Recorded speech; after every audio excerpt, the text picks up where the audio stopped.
Hey, welcome. And as Olga mentioned, first of all, thank you very much for such an intro. But as Olga mentioned, she felt the blood running through her veins, listening to the previous keynote speakers.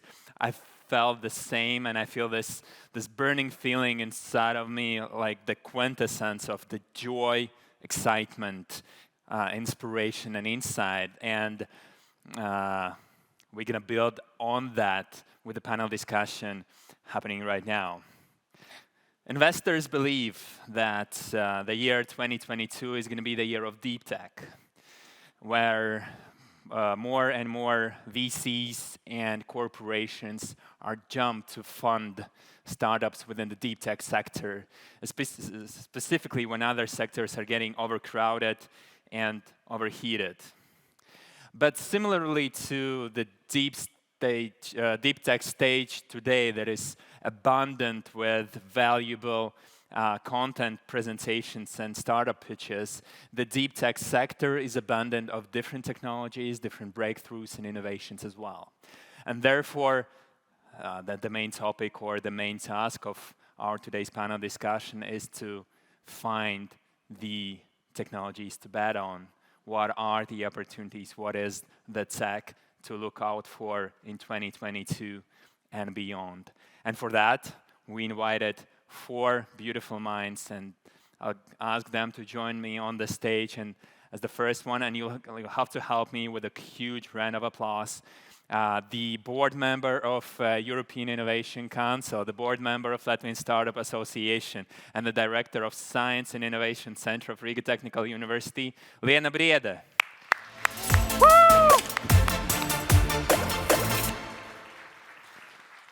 Amazing. The second speaker is going to be the CEO of Flight Space Labs, Madara Kalniņa-Kalnmale. Applause. Yes, the nice round of applause. There you go. That's your seat. And then we got the members from the corporate part, from the academia, from the industry and the startups as well. And that's why I want to welcome to the stage the Senior Chief Technology Analyst from the Technology Partnership Europe at Sony, Dr. Tonino Greco. Woo!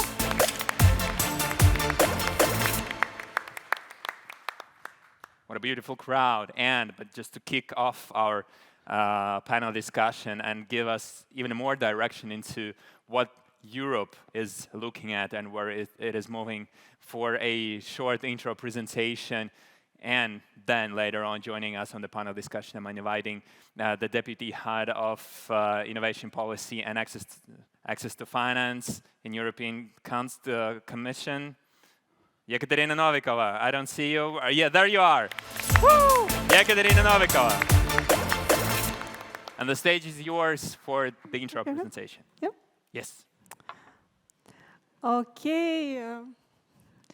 Good morning. I'm really excited to be here at this beautiful building that is new to me. I have grown up actually in this district, exactly this district, and I was been growing on the streets and walking the streets all my life. Here, this building is just like amazing, modern, and I think it also brings us to think about what is the deep tech, what is innovation, what a startup environment can do, and like really to bring Latvia to the forefront of innovation. And that would be like my personal wish and Christmas wish that I would like to bring. I'm here actually going to do a preview, and you're a little bit privileged position, I would say, because I'm going to present you initiative, a new European innovation agenda that is actually not yet adopted, but it's been now prepared, and it's going to be launched, we hope, in the beginning of July. But again, by showing you the directions which innovation policy, future innovation policy in Europe is going, you also can see the trends and also opportunities for you, because these political directions are going to be translated into real funding opportunities. And I'm very happy to say that this agenda is actually focused on the deep tech. And I think this is amazing news. the preparation for this agenda have started already last year. And actually, it's been a very intensive year for us, but also for other services in the European Commission, because we wanted to understand the challenges and opportunities for this agenda by speaking to the stakeholders. We didn't want to go through the normal channels, usual channels that we are using, reading the reports. No, we wanted to see people face to face, and we wanted to see reactions and opinions of people who are really working in the deep tech, in the research, in the startup world. We have met with the stakeholders of very interesting groups that were like spontaneously organized. And again, what is unique, they were not members of the usual, let's say, circles that we consult when we are working for the European Commission. We had extensive discussions with the CEOs of European unicorns. And if you know the world of the unicorns in Europe, you appreciate that there are not that many of them in Europe. We also met with the startup networks, leaders and organizers, and also extremely interesting group of the venture capital female leaders.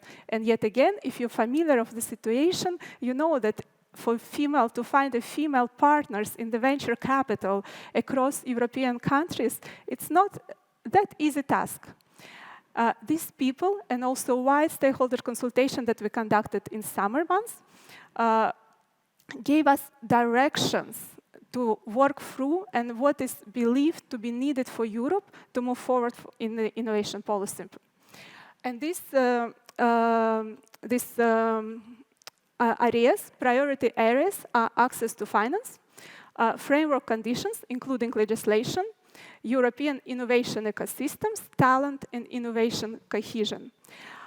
We right now closed on the 10th of May the call for evidence, where also participants were invited, the stakeholders were invited to comment and also give more proposals. And now we are in this amazing stage analyzing also all this input that we came from different stakeholders across Europe by again commenting and emphasizing one or another point that needs to be addressed in the coming communication. So what will be this communication about?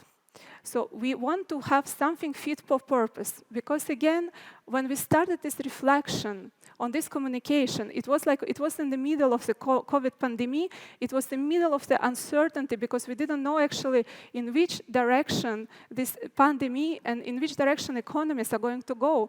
And we thought that this is the moment to rethink the situation, rethink the previous initiatives that had been done in the European Commission, and to start from scratch, and also starting from scratch, rethinking what would be next, but at the same time taking into account what has been done before, and also building on that. So what we want to do with this initiative is to drive sustainable, resilient recovery, accelerate the green and digital transition, and also secure our technological sovereignty.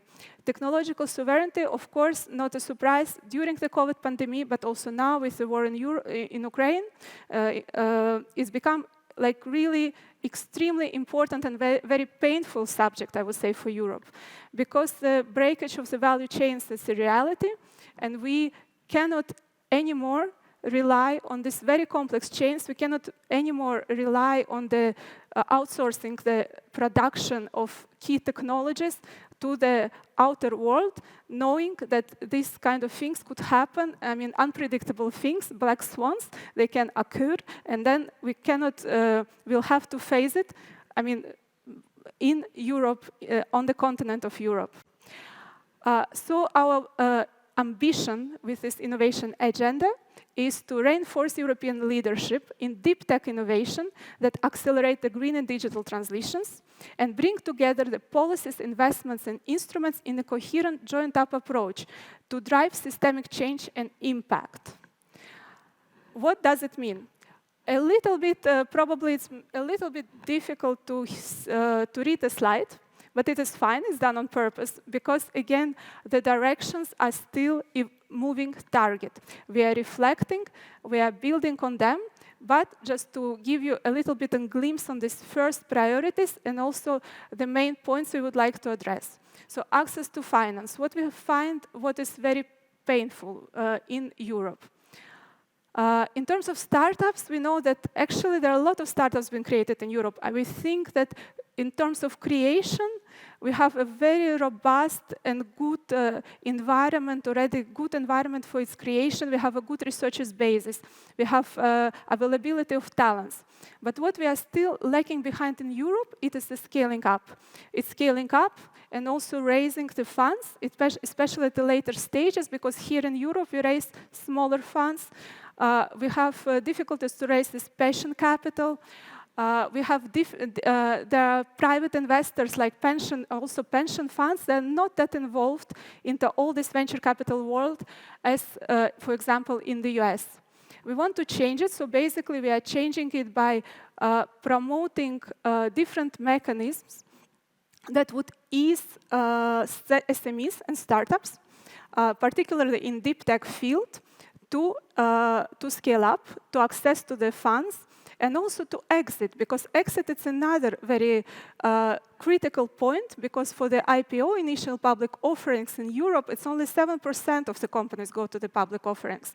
And the situation is very different in the US, there are like about 30%. So through different initiatives that we are going to propose in the future new innovation agenda, we're going to tackle specifically these painful aspects that needs to be tackled in order to be able to help startups, deep tech startups, from the very beginning of the process and the birth and the development, but also to give them opportunity to scale up and to exit in the European markets. Because again, it's not a secret that we have very successful cases, a lot of successful cases, but when it comes to the exit, they are going to US, they are going to other countries, and finally we, as Europe, will lose these unicorns, we lose these high-growth companies, and also we lose talents, we lose spillover effects that we have once this company grow and they remain to operate at our markets. That we need to tackle. For the fragmentation of the market, again, in legislation, the story goes many years ago, single market, single internal market, we know all about that. But what we want to tackle right now is experimentation. We want to really create more opportunities for regulators coming together with the startups and SMEs, and we are creating regularly sandboxes, we are creating living labs, mobility beds, to work together and also exchange the practices and to think of what regulation we could introduce that do not hamper their development. I mean, this is like very important, like there are now there are some regulatory sandboxes had been already kicked off, for example, in the artificial intelligence field, and there are a lot of these ideas, a lot of these new, really breakthrough technologies that are still with a high risk factor and still many unclarities of how to develop, and for regulators, they are lagging behind, and sometimes there is a risk that the regulations that are going to be introduced would be very strict, and so basically they will just kill the markets, they kill the potential of development in Europe, meaning that again these developments would happen somewhere else, outside Europe. Innovation ecosystems, again, we are already now under Horizon Europe. We are having a lot of initiative to build connected and robust and also diverse and inclusive innovation ecosystems. However, there more have to be done.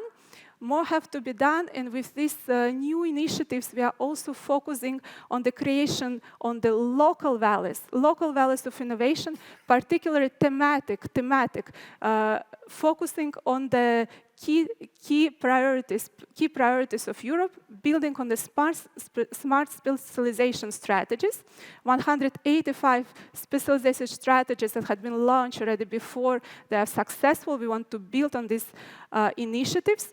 We want to build on the pilot for the partnerships for regional innovation that just 1 month ago had been kick-started. And afterwards, we want to connect these deep tech valleys between the SAMs to make sure that the talents, that the talents and the people, they interconnect and exchange the experience, particularly addressing innovation divide. Because unfortunately, despite all the efforts, and we are talking a lot about that, but there is a very big gap between the strong innovators and emerging innovators, and Latvia is one of them. Some countries are particularly strong and others are lagging behind, and unfortunately in Europe, this gap is actually growing. It is not decreasing, and this is a really important aspect that needs to be tackled. Better innovation policy making, few things there. The value, we want to increase the value of innovation procurement. Again, public procurement has enormous potential because it's 14% of GDP is coming from the public procurement. We want to increase the chances that innovation procurement takes place and the public buyers, who are usually very risk-averse, I would say, that they really want to buy and they know how to buy innovative products, and also particularly from the startups and SMEs. Data. Through all our stakeholders consultation, the problem of data had been underlined because we have so many reports, we have so many data, but once it comes to reliable data, comparable data, easy accessible data, easy translatable and analyzable data, there is a gap. There is a gap, particularly in this field of the startups and scale-ups and the mid-caps, and this is something that also we need to address.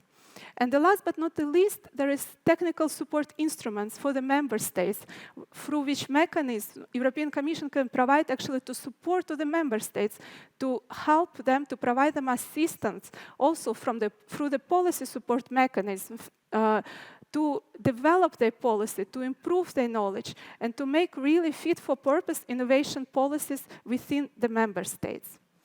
And the last but not the least is the talents, because talents is the key.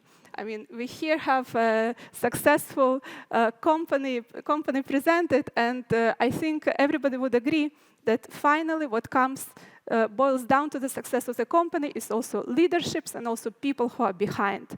So we can do nothing without talents that we want to grow in Europe, and we also want to retain them in Europe. Again, how are we going to do it? We have EIT, European Institute of Technology. We have local KICs. And we want to really, with these initiatives, we're having an ambition of creating 1 million deep tech talents in Europe. We want also to promote the exchange between the industry and SMEs, startups, and also research institutions. Extremely important, because we want to exchange, through the internship schemes, we want to open opportunities for researchers to enter the startup world, to see how it is function, and then to decide, is it for me or not? Or maybe come back to the research, to the university, or maybe stay there and continue the career. I will probably and again, one more thing I would like to underline is the importance of research and technology infrastructures. Again, they are very important, both in the building of innovation ecosystems. Their role is extremely important in making this pocket of excellence or excellent hubs, they really experimentation hubs, experimentation spaces, and also the places where the talents can grow and develop their skills.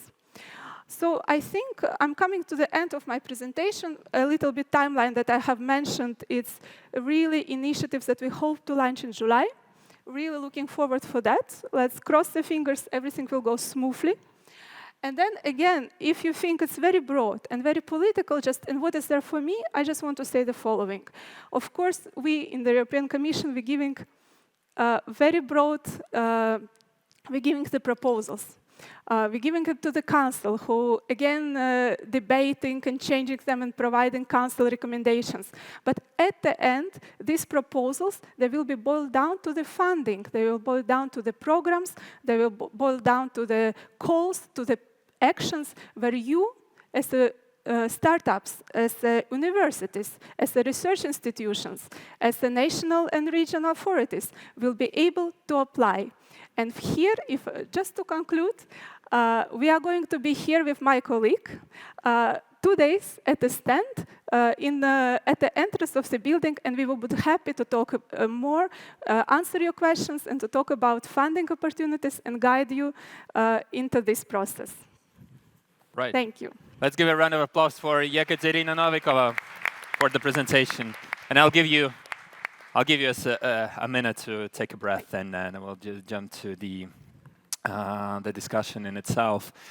Lena, the first question, you're sitting closer to me.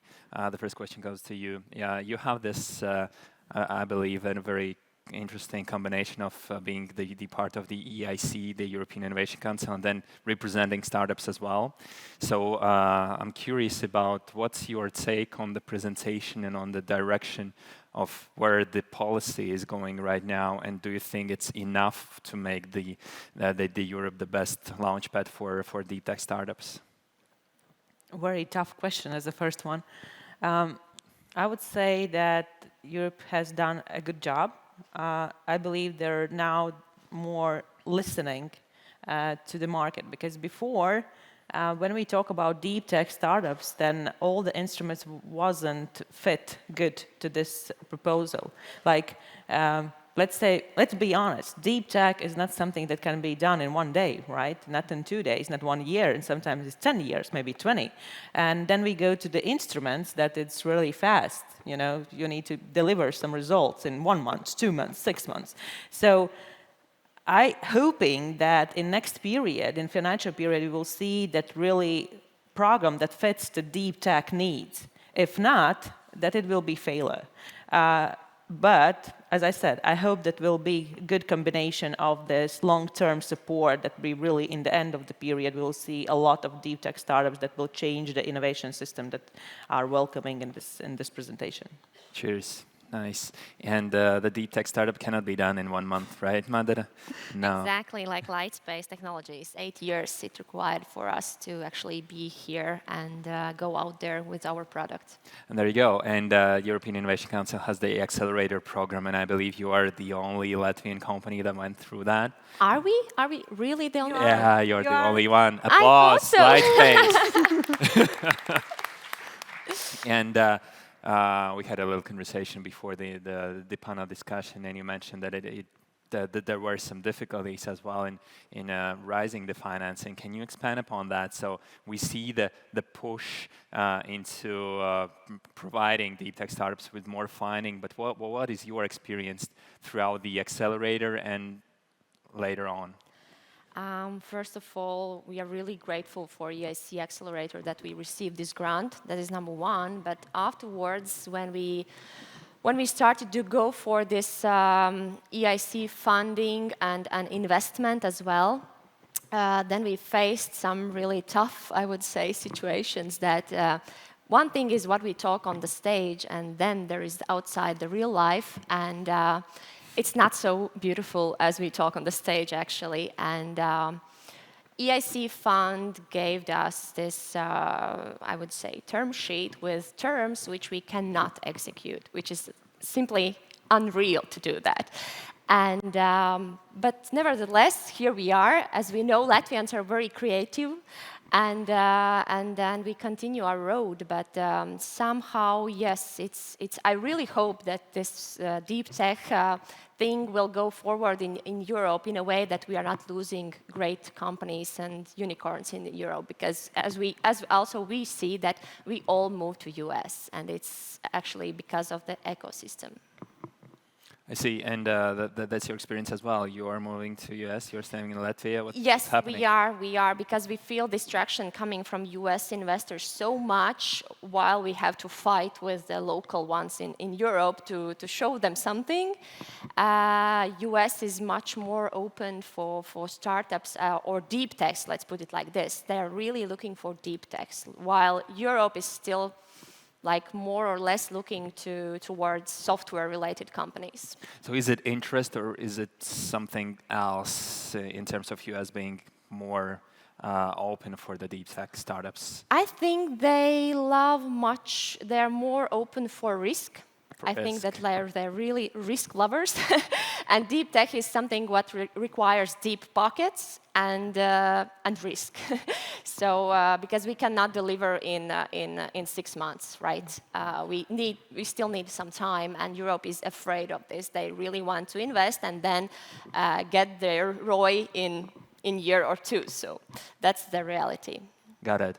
And Tonino, the question to you, Sony as a corporation, you got the big pockets, and are you looking for risky investments? Can you expand upon, as far as I understand, you are one of the scouts that searches and for the not only deep tech but technology solutions to bring back to Japan.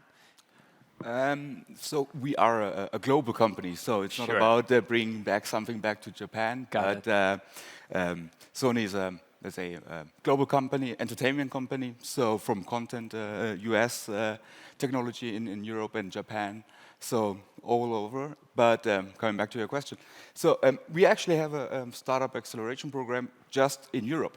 So we don't have any in US because we believe that Europe has a lot to offer, especially in deep tech, and when it comes to quality, to deep understanding. I think we have probably the best university landscape in the world, but there is some translation problem. So from the university into the startup and commercial success, and we want to help European startups to thrive a little bit. So we run this acceleration program in Sweden, where early stage startups can apply, get some funding, and then we try to help them and leverage the Sony network. And is this acceleration program, is it meant for like any sector startups, or is there any specific industry that Sony is looking more into?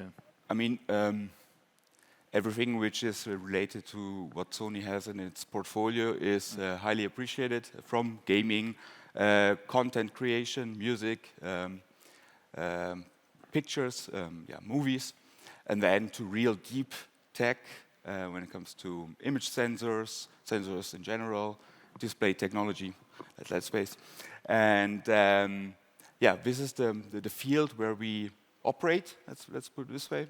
So when it comes to deep tech, semiconductor industry, but also a new, let's say, new development is everything which is related to material science. So we put a lot of emphasis on sustainable materials, on CO2 footprint, etc. And this is something where we also have to become acquainted, where we have to learn a lot. So where we need the inspiration and ideas from startups. Got it.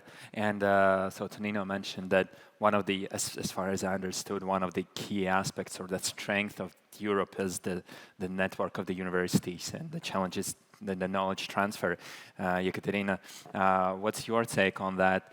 I mean, you are directly connected with the whole innovation policy and innovation ecosystem here in Europe. What would you say is the strongest part of Europe in comparison to the rest of the world, and primarily in terms of the deep tech?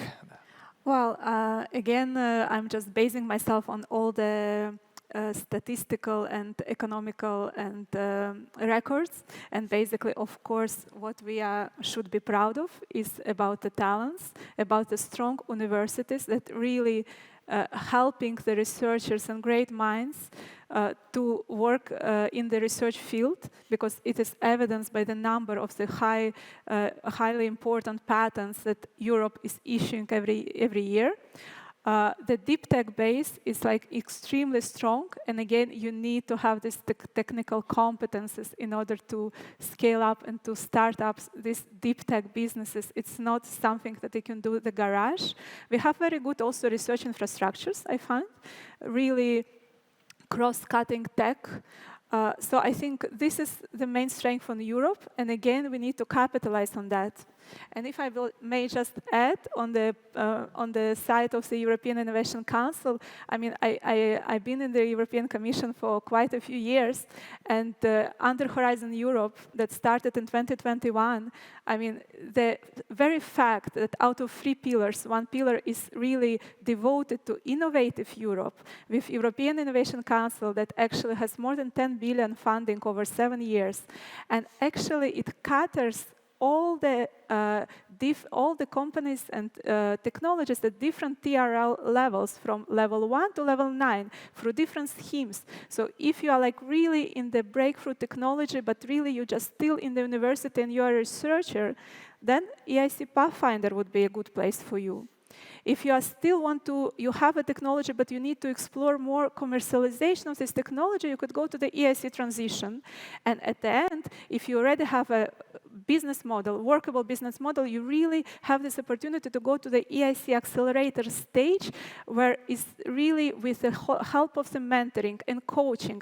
And again, unique new thing for European Commission and for Europe, having this blending finance opportunities. Before it was always grants, and now we have this opportunity for the grants and equity, not without the teething problems. I agree with you on that, because it's really, we are experimenting. We want to create the risk deep tech, risk-taking scheme within the public institution that, I mean, quite frank, European Commission, it's a big elephant, it's not very agile. So it's like really the steps that we are taking in the directions are quite impressive. So hopefully they also will materialize, and also with years it will process even smoother and even better, not only for Latvian companies, but for all companies in Europe. Sweet, thanks. And so this was kind of an overview of where we are betting on, what's the ground, and but the main topic is what technologies to bet on. But before that, before I ask the main question, I actually want to spice it up a little. Antonino, you'll be the one, the first one under the spotlight. I got a question. If the main question is about what technologies to bet on, is there one or any technologies that you wouldn't bet on in this year? Anything that is still lacking or lacking already? Something that you would, put in somewhere in a back shelf and not focus on that much? And that's the question is going to be for all of you. So Tanina is on the spotlight, but you better prepare your answers as well. Oh, that's a hard question. Maybe you can answer the other way around. So what I would bet on? No, it's gonna follow afterwards. Okay. Okay. What I would not bet on, I don't know. Maybe something you think is not ready yet, and it's always easy to criticize something from outside. Right. And I must actually say that I really admire every single entrepreneur who takes that risk to found a venture and who's willing to grow and who believes in that idea. And who am I to criticize that and to say, okay, that's not ready? I don't know. All right. That's my answer. That's all right. You got the answer, Liana? Something you wouldn't bet on. I believe the first question would be how much money you have to play with. So then you can make a choice, or just bet on this, on this, and this. If you don't have money, you don't invest.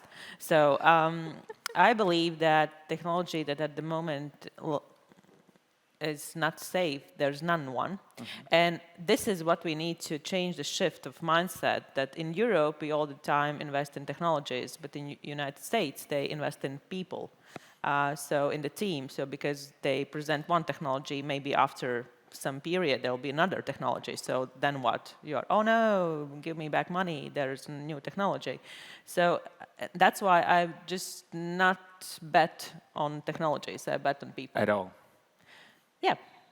All right, and when then to find the people to bet on in those teams, where would you find them? Is it the Science and Innovation Center in Riga Technical University, or where would you find the teams to bet on?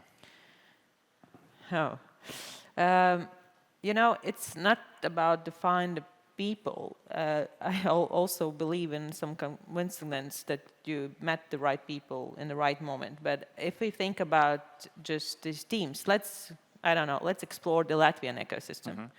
We have the same people all the years. In the startup ecosystem, we have the same people, and they change just ideas. And that's not good or bad. I believe that our ecosystem now really strongly with the talent. And I hope that there will be open doors for new ones who want to join this, ecosystem, and there will be new people. But still, there's the same people around. They are changing ideas, and hopefully they will find the right one to go further and to live all the journey with the exit that we are all hoping for. Sweet, thanks. Madara, I see in your eyes that there No, I are was technologies listening, that you wouldn't bet I on. completely agree with Lena that it's probably the right approach to invest in the team, not Right. in technology. If we look at Lightspace, then 8 years back we started with huge volumetric displays, and today we have very compact design for glasses, and the same team but different technologies. So what we can see is that we're able to change. We are always able to generate new ideas and new technologies. So I think that's the right approach to invest in a team. I got it, but still, jumping into my previous question. Sorry about that. I just wanted to see your reaction on that. On which But I wouldn't bet. Yeah, is there any? You know that optics is like a religion, and I strongly believe in multifocal. So I wouldn't bet on single focal. Okay, I got So it. it's a joke, of course. I don't know. I think that everyone can bring up something really unique and break through. And I wouldn't say that there is some technology on which I wouldn't bet on. So yeah. I see. This wasn't a question for us to criticize someone, just to, spice the discussion up. Yekaterina, the same question for you, and then, yeah, I ain't gonna tell what's next. Well, my answer would be the also uniqueness of European Innovation Council and the funding. We are open. We have some top-down calls that we design and careful design with the experts based on, of course, in the European Commission priorities. What are the priorities? Of course, it's a Green Deal. It is digital. It is technological sovereignty. It was health as well. Of course, we know why. But at the same time, we are open, so really open to any technology, breakthrough technology, unless it's innovative and breakthrough, to apply and to have a chance, especially encouraging interdisciplinary fields, because sometimes these breakthrough technologies, they're really coming in the intersection of different fields. And we are really trying to assess them. And by assessing also, we say that a good technology never gets the consent of all the experts. If all the experts say yes, maybe it's not a novel technology. Maybe it's already so accepted fact that there is no actually enough challenge to pursue with this technology and to be awarded the funding. So we actually encourage looking for technologies when some experts think, no, I don't get it. Maybe there is nothing, or maybe there is. So something like really not evident from the first sight, that really needs another step to become really approved and breakthrough technology for the future. Is there in the EIC Accelerator, is there any industry that is not supported? No, as I said, it's an All of open calls. It's really up to you to come up with the proposals in this technology field of your choice, but it has to, of course, respond to the criteria. It has to be really breakthrough. It has to be novel. It has to have a positive impact for the society that you should be able to demonstrate. And it doesn't need to be complete, because as I said, there are different pathways that you can take. Either it will be more research, and they probably would be applying for that with a consortium through your university with other members, or you could also apply as a single company. If you already have a startup, already maybe mid-cap for the scaling up, then you can go as an individual beneficiary to apply for these calls, and then it's going to be evaluated by the experts. And again, there are not always all the experts have to agree on your proposals in order to receive the funding. Great, thanks. I just noticed, Tonino, your socks is that. Let's give an applause for the socks and creativity. and support for Ukraine, as I see it, or is it? But now it's our time to give to the audience the reply or the answer or many answers, because still the question is, you know, the innovation trends and what tech to bet on. And definitely it's not only about technology, or it's rarely about the technology, it's about the solving problem, and then what tech can solve that problem better, faster, cheaper, or more efficiently. And now the same question will go for all of you. I'll start with Mandara. You started with the multifocal optics, but still maybe there is someone, because let's imagine, you know, we got the entrepreneurs, deep tech entrepreneurs, scientists, but we got the audience as well that is maybe got inspired from the previous keynotes, and they want to know more and more, and what are the industries and innovation trends to explore right now in order to jump in them in the near future. So what would be your suggestion on that? About next big thing, yeah? Yeah, the next big direction at It's least. definitely augmented reality. That's to whom are you asking, right? All right. No, augmented reality, definitely yes, or mixed reality or virtual reality, because what pandemics showed us, that we have to be able to work remotely. We have to be able to do complex things remotely, and to do it in front of your usual monitor, just to sit in front of you and flat, it doesn't provide you the whole perception which AR or even maybe VR can provide you. So this is where we are going right now, working also on such thing as remote surgery.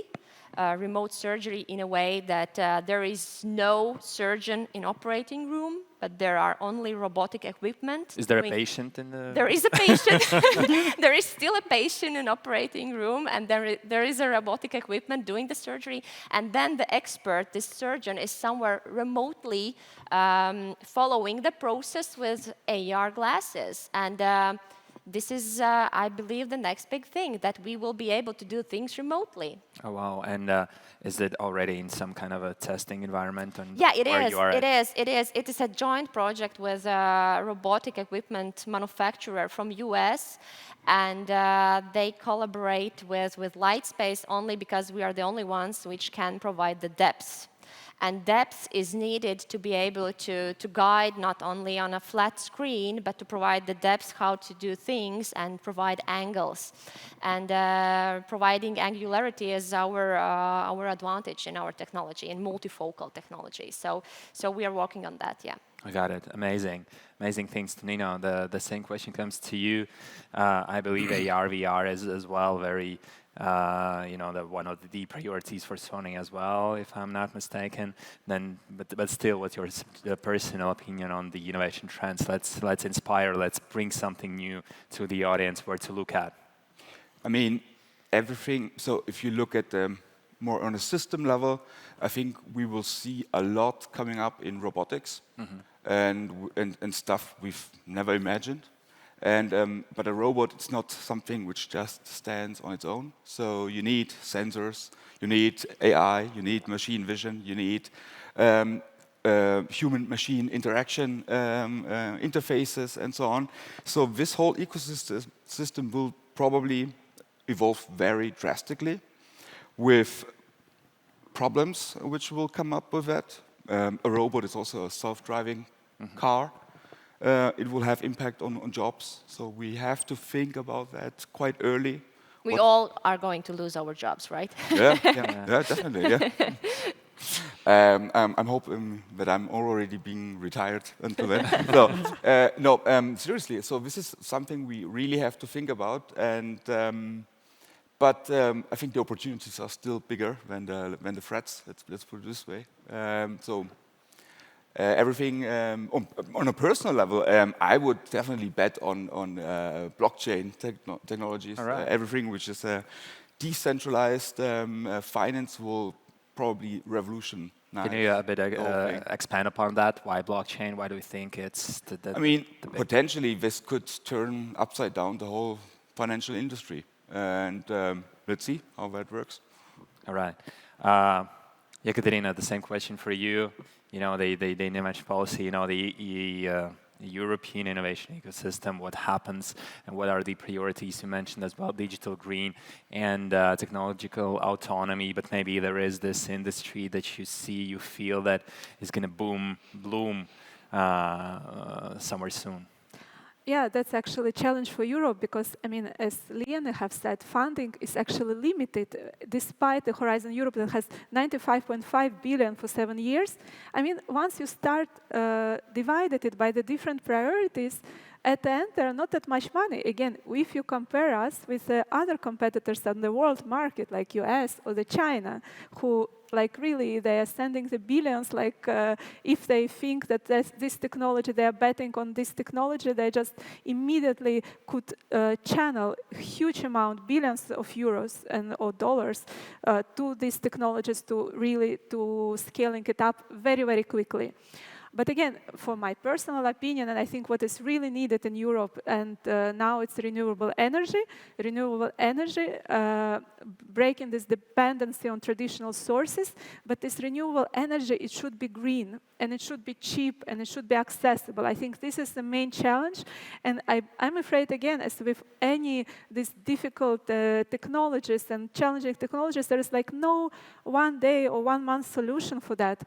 I mean, there are a lot of initiatives in the green energy that had been already put in place, but it needs to be much more. It needs to be scaled up. But probably there is also place for some innovative, completely unseen solution that we cannot, one of us, even think about.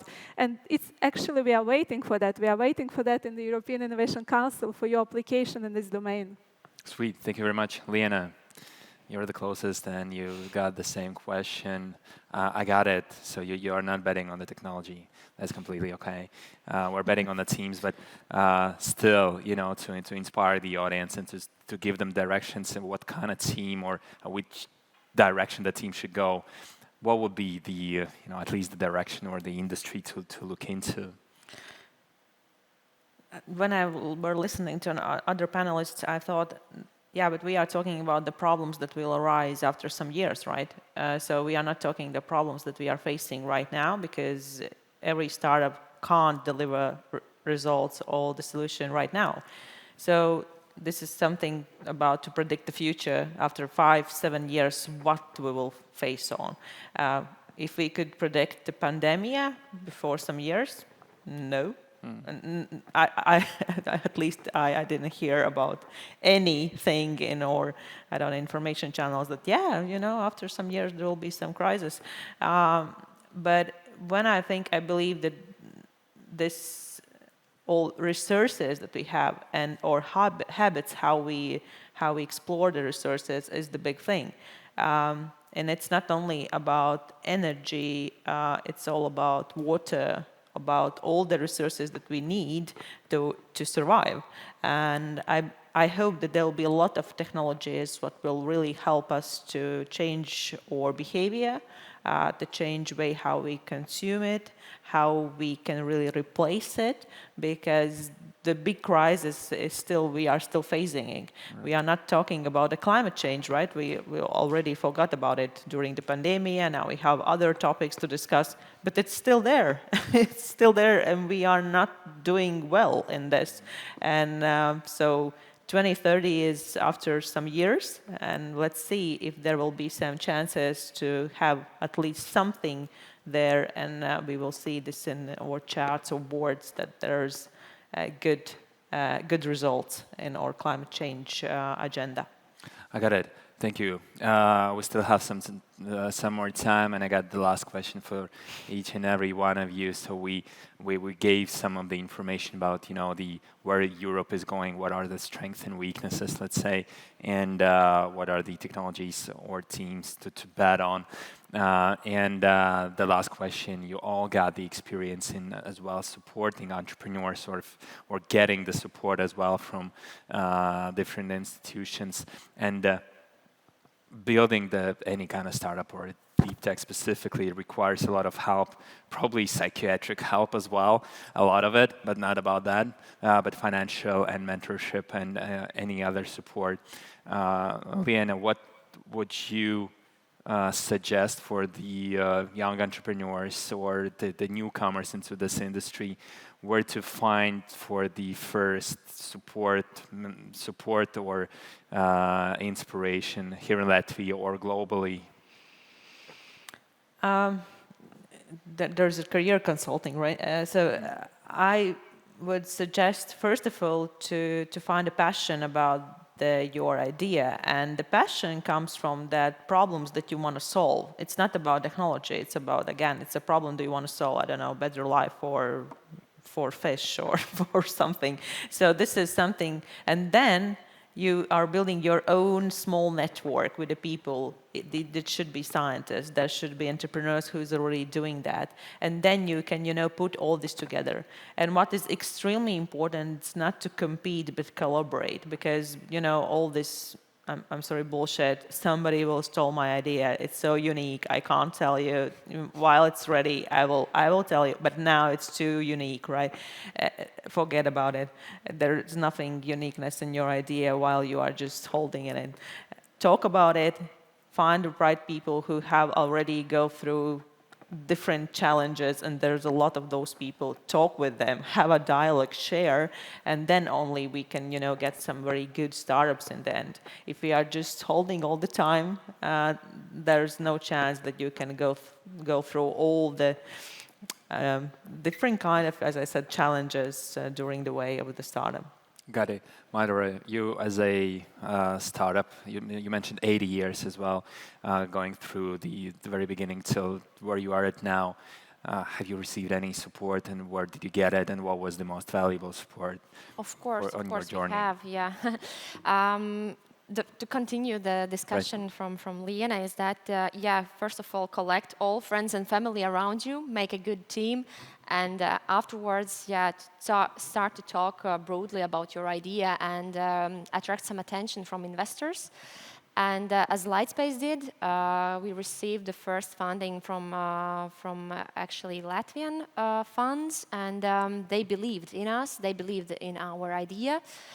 And step by step, we received several grants as well from Europe and local funds, and because we are deep tech and we are doing so much R&D, so there is this option to apply for several grants, and we used all of them. And I think around we have received 6 or 7 million in grants only. So I have to say yes, that it's a good possibility how to attract money by grants. And then of course investors, angel investors. There are a lot of in Latvia. There are a lot of in Estonia. Just not looking too far away. There are people around us which are ready to support startups as we are, for example. How to find those grants? Do you just Google grants for R&D in deep tech? How do you find that? Google knows everything, right? That's the first thing. But of course, you can go for consultancy. You can. I guess that you can consult as well with Liena, right? Or anyone from universities that know these grant application systems. But here you have to know all the rules very specifically. You have to know what they're looking for and how to actually describe it in a right way that experts will understand you and will evaluate in the right way. Yeah. Sweet. Thank you, Tonino. Very curious about the you are part of it as well, scouting the projects and then seeing who applies to the accelerator. What will be your sort of suggestion where to get help, obviously, and what the startup or the team has to be prepared in order for you to be interested? I mean, I just want to, completely agree on what the two ladies just said. Talk as much as possible about your idea. Get in touch with as many different people. You would be surprised how many really good ideas you generate after you've talked to someone which has nothing to do with what you actually intended. So the combination of completely different industries, ideas, applications, and so on, actually generate the really good stuff. And get out of the online again. Come back because you talk to people. You never talk about your idea. You talk with people, to people, and this is where you generate, where you create networks, and it's all about networks. So you won't make it alone, and you won't make it in your bubble. So you need to get out and talk and speak and get loud. I got it. Amazing. Ekaterina, the same question as well, where to get support. I know European Innovation Council, and you could be somewhere placed here where the people can find you to speak directly about the potential support programs. Well, again, I just can only agree with previous speakers who were underlying the importance of the networks and importance of the different sources of support and funding, because with all the startups and scale-ups that I've been talking about, everybody says the same thing. I mean, there are a lot of different types of support that they were receiving throughout the years, both financial and non-financial. So please reach the networks, reach your national contact point, reach the LATEC office in Brussels that also is very active and also could help you and advise you for different European financing schemes that I admit they are complex to understand, they are not obvious to find. And talk, and if you fail, because again, European funding particularly is very competitive, but you shouldn't be discouraged by that. You just try again, improve, you have a feedback on your proposals, even if it fails, you can receive more mentoring, more advice, and just apply again, just go for it. I mean, this is just my advice to give, and again, use this opportunity, use this Deep Tech Atelier. Look, there are so many people around you, there are people outside this room, there will be different ateliers, there are people waiting for you for the stand. Just approach them, just talk about your idea, talk about the opportunity, just get a network, you know, just get a network going on, grow your LinkedIn base, and and one day it may serve you well. Sweet, and you said it all. Meet and greet, create the network, and I hope you're going to stay here as well, so the people, the crowd can meet you. And it's not only me who says huge thank you for your time and being here. It's the whole crowd. Let's give it an applause for the Lena Brede, Mandara Kalnin-Kalman. Yes, more. Tonino Greco and Ekaterina Novikova. Thank you very much. Enjoy.